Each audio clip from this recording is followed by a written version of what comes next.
Good morning and welcome back to my channel.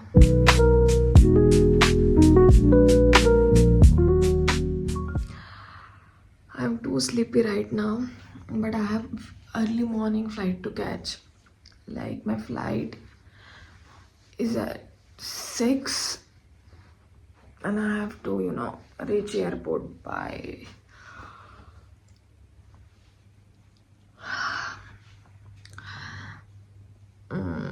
4:45.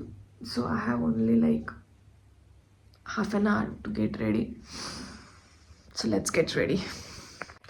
I have changed my clothes. अब मुझे थोड़ा better लग रहा है. थोड़ा पानी वानी आंखों पे मारा है तो हालत बहुत ख़राब है मेरी. Let me just apply a lip balm.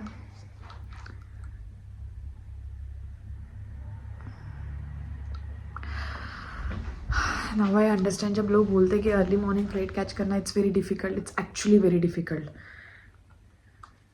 मुझे नींद वैसे भी बहुत प्यारी है यार. ऊपर से कल से फिर ऑफिस तो फिर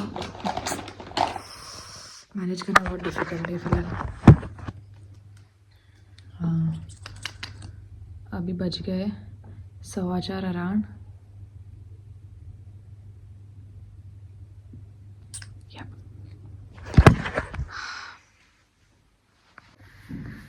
so this is my airport look. It's very simple.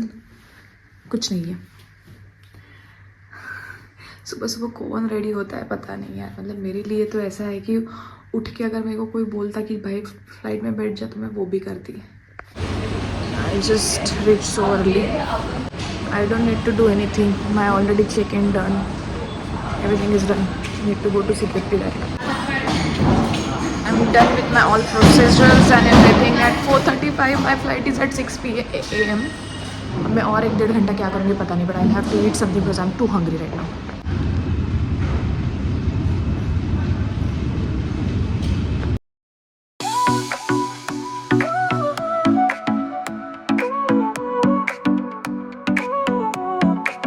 Sol y arena, oh so bright, baila conmigo toda la night. El ritmo suena, can you feel moving? यहाँ पे मैं अभी कैब बुक कर रही थी. 1,000-1,200 रुपये बोल रहे हैं. इतने में तो मैं बस से वर्धा नागपुर का मुंबई और वर्धा कर लूँ. बहुत लूटते हैं यार मुंबई में. Too much. और अभी बारिश भी चालू है. अब देखते हैं शॉर्टकट वे कैसे निकालती हूँ. देखते अभी कितने दिनों बाद मैं लोकल स्टेशन आई हूँ. लोकल स्टेशन से टिकट निकाल रही हूँ. विले पार्ले से दादर, दादर से ठाणे. लंबा रूट है अभी. बहुत अच्छा लगता है लोकल में बैठना. कभी कभी पैसा बचता है ना.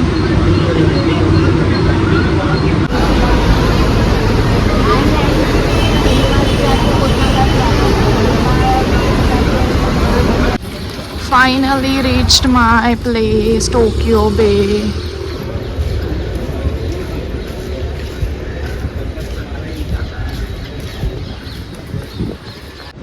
इतनी दूर का ट्रैवल करके आई हूँ मैं. पहले फ़्लाइट से आई, फिर लोकल से आई, फिर बस से आई. फाइनली पहुँच गई. बहुत ज़्यादा भूख लग गई यार मुझे. बहुत ही ज़्यादा. 3 दिन बाद ये बटन दबाई है मैंने. 3 दिन बाद. So much excited to see my baby. Oh my God. बहुत भूख लगी है मुझे. बहुत ज़्यादा. हम देखते मम्मी ने क्या बनाया क्या नहीं. अब नहीं बनाया तो मैं बना के खा लूँगी. खा लेंगे मतलब सब लोग. और मुझे अच्छा लग रहा है. बट मेरे पास बहुत काम है. होटल ऑफिस का बहुत पेंडिंग काम पड़े. गाड़ी ठुकने के बाद आज गाड़ी को मैं देखूंगी कि सही होके कैसे आई है. और अभी हम जा रहे हैं मेरे होटल में मेरा लैपटॉप लेने के लिए. तो मैंने अंशु से कहा कि मैं खुद ही चली जाती हूँ. अंशु तक अब गाड़ी को हाथ मत लगाना. मैं आपको कुछ दिखाती हूँ भैया. पहली बार हमने उसको पीछे बिठाया है सीट बेल्ट लगा के. अगस्त्या को. हाय अगस्त्या. एक्चुअली फ्रंट में ना जूम इन नहीं होता है. इसलिए मैं जूम इन करने की कोशिश करी. वो हो नहीं रहा. बट वो बहुत क्यूट दिख रहा है. मुंह गंदा है. हाय कर दो. बस इतना उठा दिया. मतलब कर लिया है उसने. ऑफिस में लैपटॉप लेके आ गई हूँ. अभी अगले 3 घंटे तक मैं इस लैपटॉप के सामने बैठूंगी. लैपटॉप मेरे सामने, मैं लैपटॉप के सामने. तो मुझे आप सबसे एक कुछ चीज़ शेयर करनी है। पहली चीज़ तो आई एम रियली सॉरी, क्योंकि मैं पिछले कुछ दिन से बिल्कुल भी कंसिस्टेंट नहीं हूँ, बिल्कुल भी नहीं। और उसके पीछे वजह भी कुछ ऐसी है कि मेरा मन भी नहीं कर रहा था व्लॉग्स बनाने का, क्योंकि recently I lost my grandfather and it's been like this is the 4th day. So what happen I tell you. Thursday जब मैं मॉर्निंग में ऑफिस चली गई थी, देन मुझे अंशुल का कॉल आया एंड अंशुल वाज लाइक कि तुम्हें कुछ पता चला? नहीं, मुझे तो कुछ पता नहीं चला। तो उन्होंने कहा कि मुझे, मतलब मेरे पापा का उनको कॉल गया था and then he was like कि तुम्हारे ग्रैंडफादर जो है वो ही इज़ पास अवे नाउ। तो पहली चीज़ तो मैं बहुत ज़्यादा शैटर्ड हो गई उस टाइम पे, क्योंकि एक दिन पहले क्या ही मैंने उनकी एक फ़ोटो देखा था जो हमारे घर पे महालक्ष्मी बैठती है, तो मैंने उसी टाइम का उनका एक फ़ोटो देखा था एंड आई वाज लाइक कि यार नहीं, ये थोड़ा सा मतलब मैं उसको एक्सेप्ट करने के लिए तैयार नहीं थी। तो then I called my father but he was driving that time, then he didn't pick my call. Then what happen, then I called my बड़े पापा, then he is like, then he declare कि yes he is no more. Oh God, फिर तो ऐसा हो गया था मेरे लिए कि मुझे घर जाना ही है। क्योंकि पापा भी बुला रहे थे कि हो सके तो तुम आ जाओ, मतलब हो सके तो पूरी फैमिली आ जाओ, अंशुल वगैरह सब लोग। तो फिर हम फ्लाइट्स चेक कर रहे थे। अब नागपुर में एक्चुअली प्रॉब्लम क्या है कि रनवे का काम शुरू है, तो यूजुअली 12 से 3 बजे तक ना कोई भी फ़्लाइट लैंड नहीं होती है। बट उस दिन फॉर्चुनेटली हमें एक लाइक 2:40 पे कुछ फ़्लाइट थी, उसमें हमने वो सर्च किया बट इनिशियली वो सोल्ड आउट दिखा रहा था। फिर पता नहीं किसी एक इंसान ने कैंसिल करना और मैं अंशुल ने उस टाइम पे चेक करना, तो एकदम ऑन पॉइंट पे मुझे एक ही टिकट मिली, वो भी पूरे प्लेन में पूरा सबसे लास्ट सीट मुझे मिला। तो वो करके मैं, फिर अंशुल का मुझे कॉल है कि मैंने तुम्हारी टिकट बुक कर ली, मैं थी तुम T2 की तरफ भागो। और ऑलरेडी 11:45 हो चुके थे, तो मुझे यूनिफॉर्म चेंज करके, चेकआउट करके, इन्फॉर्म करके ये सब कुछ करने तक 15 मिनट लग गया। मैं आई बुकड कैब दैट टाइम। एक ने रिजेक्ट कर दिया, दूसरे ने 1000 रुपये मांग लेते, तीसरे को कैसे कैसे कन्विंस किया तो वो आया।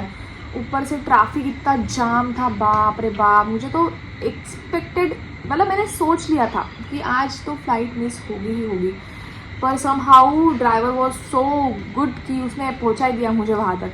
फिर मैं गई अंदर एंड फिर सिक्योरिटी के टाइम पे मेरी बैग को साइड में निकाला गया था।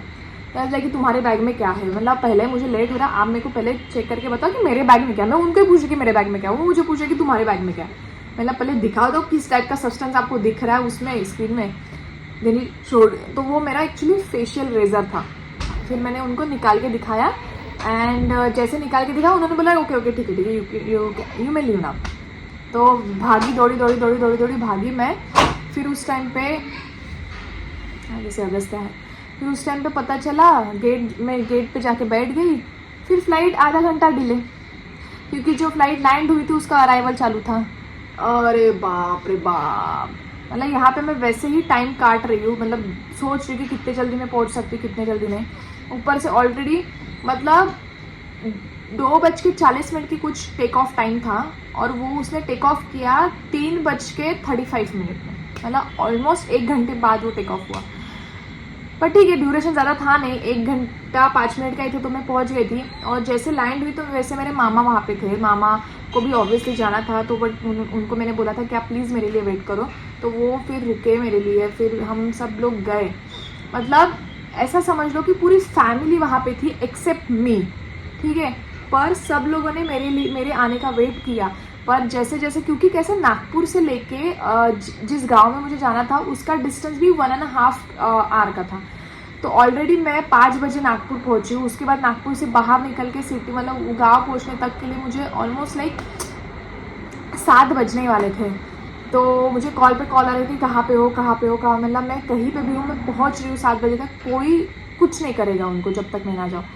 बट वो होता है ना कि हम महाराष्ट्र में कैसा होता है कि हम जैसे ही अंधेरा हो जाता है तो हम, मतलब जो भी गए हुए इंसान रहते हैं, हम उनको ज़्यादा देर घर के अंदर नहीं रख सकते, उनको लेके ही जाना पड़ता है। तो सब लोग उनको लेके शमशान घाट में चले गए थे, स्मशान भूमि पे चले गए थे, जबकि हमारे घर से ज़्यादा दूर नहीं, काफ़ी पास में था। तो जैसे the moment I reached in मतलब at my place over there, तो मैं घर के अंदर दौड़ी दौड़ी गई। फिर मुझे दिखा कि कोई नहीं यहाँ पे, फिर मैं दौड़ी फिर मैं स्मशान भूमि पे गई। फिर मैंने अपने दादाजी को आखिरी बार देखा।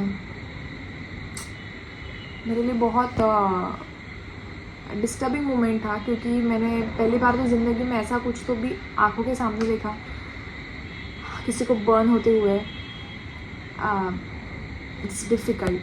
तो उसके बाद से मेरा मन भी नहीं था कुछ व्लॉग्स बनाने का, मूड भी नहीं था कुछ बात करने का, ये करने का। तो फिर 2-3 दिन मैं वहीं पे थी। फिर उसके बाद अंशुल ने मेरी फिर फ़्लाइट बुक कर दी नागपुर से मुंबई। तो अब आपने देखा ही होगा इनिशियली वीडियो से कि अर्ली मॉर्निंग फ़्लाइट पकड़ के मैं आई हूँ और आज ही मैं पहुँची हूँ। आज मैं अपना ये व्लॉग को भी यहीं पे ख़त्म करती हूँ। एंड बट अभी रेगुलर व्लॉग्स आएंगे, ऐसा नहीं आएंगे, डेफिनेटली आएंगे। एक आध बार तो समझ सकती कि बहुत ही ज़्यादा थके हुए हैं या फिर कुछ भी, but I will make sure कि रोज़ मेरे व्लॉग्स आए। And thank you so much for watching this video. Please subscribe, like, comment and everything, and I will see you tomorrow. Bye.